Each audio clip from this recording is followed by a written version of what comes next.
Chapter 30. And Moses spake unto the heads of the tribes concerning the children of Israel, saying, This is the thing which the Lord hath commanded.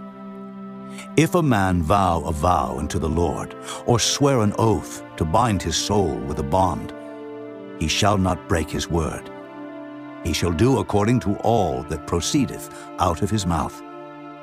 If a woman also vow a vow unto the Lord, and bind herself by a bond, being in her father's house in her youth, and her father hear her vow, and her bond, wherewith she hath bound her soul, and her father shall hold his peace at her, then all her vows shall stand, and every bond wherewith she hath bound her soul shall stand.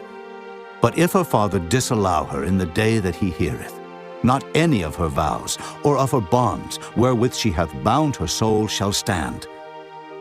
And the Lord shall forgive her, because her father disallowed her. And if she had at all an husband, when she vowed, or uttered aught out of her lips, wherewith she bound her soul, and her husband heard it, and held his peace at her in the day that he heard it, then her vows shall stand, and her bonds wherewith she bound her soul shall stand.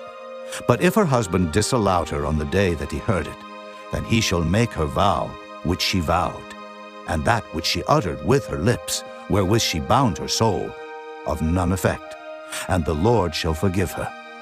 But every vow of a widow, and of her that is divorced, wherewith they have bound their souls, shall stand against her.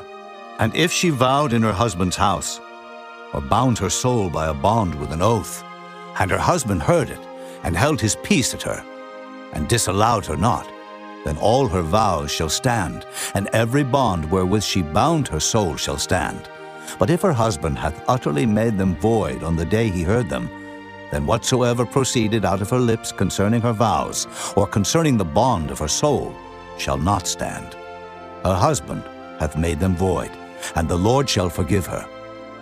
Every vow and every binding oath to afflict the soul her husband may establish it, or her husband may make it void.